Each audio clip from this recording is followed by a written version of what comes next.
Hello buddies, palm అయితే చూసామన్నమాట. దీనికి అంతా క్రెడిట్స్ కూడా మా అన్నకి మా డాడీకి అనమాట. ఎందుకంటే మేము ఇంటి దగ్గర నుంచి స్టార్ట్ అయ్యేటప్పుడే కార్లో అయితే కొంచెం పెట్రోల్ అయితే తక్కువ ఉందన్నమాట. వీళ్ళు వెళ్ళేటప్పుడే పోయించుకుందాం అనుకున్నారు, కానీ వేరే రూట్లో వెళ్ళడం వల్ల పెట్రోల్ బంక్ అయితే కనిపించలేదంట. ఓకే సరే దర్శనం అయిన తర్వాత పంపించుకుందాం అని చెప్పారు. సరే దర్శనం అయి కొంచెం ముందుకు వెళ్ళాం లేదు, మా అన్న అయితే కారు మెల్లగా స్లో చేశాడు. ఏంటన్నా స్లో చేసాం అనగానే మా అన్న కార్లో పెట్రోల్ అంతా పూర్తిగా అయిపోయింది అన్నాడు. మా మమ్మీకి పెద్ద షాక్ అనమాట.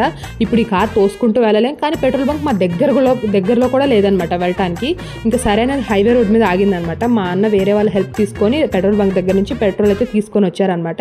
ఇంకా తీసుకొని వచ్చిన తర్వాత మా అన్న పెట్రోల్ పోసి మేమైతే స్టార్ట్ అయ్యాం. ఇంక ఇంటికి వెళ్ళాక మా రాజమండ్రి అయితే మా అందరికీ ట్రీట్ ఇచ్చింది. ఫస్ట్ మా అన్నకి నాకు చికెన్ బిర్యానీ, ఇంకా మా మమ్మీ డాడీ మా అంకుల్ ఇంకా ఆంటీకి అయితే వెజ్ బిర్యానీ అంతా పెట్టుకున్నారు. నాకైతే టేస్ట్ చాలా నచ్చేసింది, బావర్చి బిర్యానీ అంట.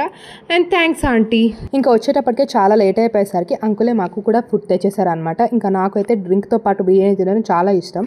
Bye buddies.